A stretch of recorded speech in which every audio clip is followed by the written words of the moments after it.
Every time someone buys from your local business, they go down a path or road called the buyer's journey. In this video, I'm going to talk about how local businesses can leverage the buyer's journey to win more business. Hello, my name is Tim Fondrick and I'm the co-founder and CEO of WhirLocal, where we provide everything you need to market your local business online so you can stand out and thrive. When we think about the buyer's journey, every local business has one. Now, it may differ from industry to industry a little bit, but there's usually a process that somebody goes through to make the decision to, whether they buy from you or not. They go through this buyer's journey every single time. And so a number of months ago, we came up with what we call the 6 C's. And basically, it's this framework that we put together that helps us better understand and explain what the buyer's journey is, and then how to leverage a marketing strategy within that so you can close more business. So I'll just kind of, in this video, want to walk through the 6 C's, and then in future videos, I'm going to be walking through in more detail on some of the individual C's. But let's start with the idea of connecting with your brand. So at some point, when somebody is considering buying from you, they've got a need, they've got an interest, and they're now going to start looking for businesses that provide the product or service that they are looking to buy. And so when you think about that first C, you want to put in place things that will help that consumer connect with your brand. And so let's think about that just briefly, and again, I'll do other videos to talk about more in depth, but this might be, you might have met them in person, you might have been referred to them, you might have, maybe they saw a truck driving down the road or drove by your building, or, maybe they've done a search online or found you on social media, various different things that we'll dive into more. So that's kind of the first one is connect. You want to be in a position where, they can connect so they can get to know you as a brand and as an option for for doing buying the product or service that they're looking for. The next C is what we call capture.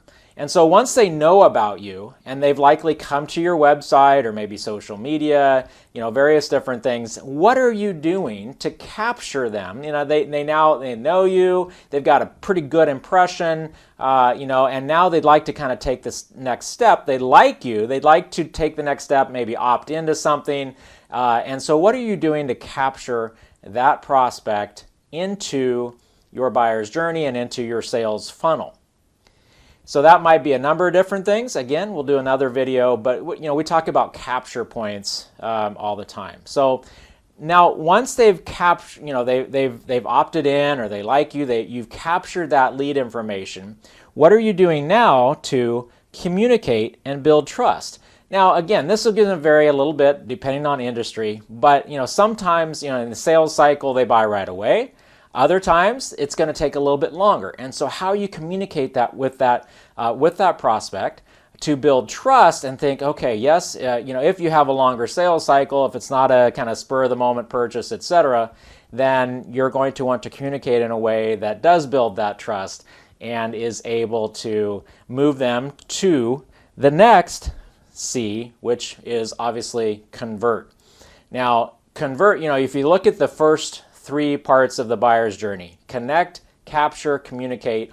All of those 3 C's are moving to the 4th C, and that is convert, where they're going to try or buy your product or service. They've made a decision, they're ready to put some skin in the game, they're ready to put some money in the game, and now they're going to convert and become a paying customer or client or patient member, whatever you may call it, as part of your, or donor, as part of your organization.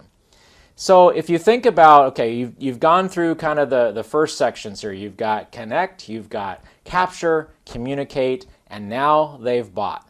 What do you do now? What is the next part of the buyer's journey? Because this is, a lot of people kind of stop there. Okay, they've converted, they've got a paying customer, and they think, okay, I'm done. I don't need to do anything more. Let's go on to the next one.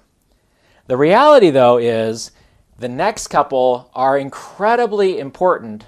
The next 2 C's are incredibly important parts of the buyer's journey. And the next one is care. So basically, like once they've become a customer, a client, a patient, etc., how do you care? How do you deliver? How do you fulfill the services or products that they have purchased? Do you do it in a way that makes them feel good about their experience? Is it efficient? Is it a way that basically makes them feel good about going through this process so far and continuing? So care is the next one.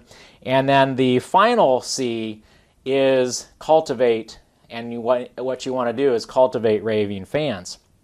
So if you've gone through this entire process, you've delivered a great product or service in your care, then you are going to develop raving fans. And that's where referrals come in. That's where reviews come in.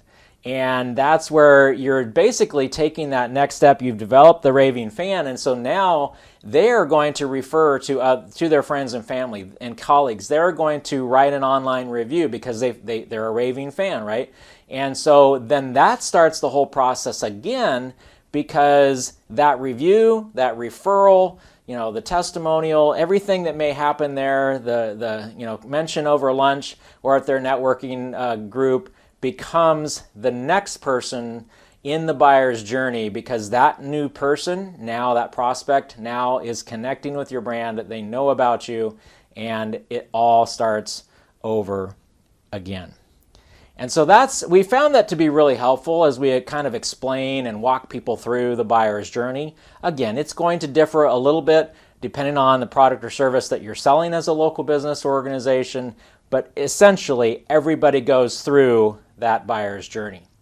So let's talk a little bit about how to kind of integrate a marketing strategy with that. But before we get there, I want to just, we understand that running a business can be hard. Your marketing shouldn't have to be, right? You've got lots of things on your plate. You've got plenty of things to deal with, hiring people, dealing with customers, providing the care, right? All those different things. So, we've put together a marketing strategy that we really, believe in and believe fits right into the buyer's journey. So let's talk a little bit about the WhirLocal Marketing System and how it fits. So we've put together the 5 pillars of your online marketing strategy. And I'll just, again, talk about this in relation to the buyer's journey. Your presence is, might be your website. It might be your social media. It's different ways that people connect with your brand. And whether they move from connection to a capture, whether they now like you, they're making some quick decisions, hinges on your reputation. And your reputation, of course, can be in online reviews or just, maybe whether you're posting on social media, it's all about how people are connecting, to your brand. And that may be related to then the content. Again, are you putting content out in a blog or in a video? I'm putting content out right now to help build trust to capture and or build trust in a way that will move people towards a conversion of some sort.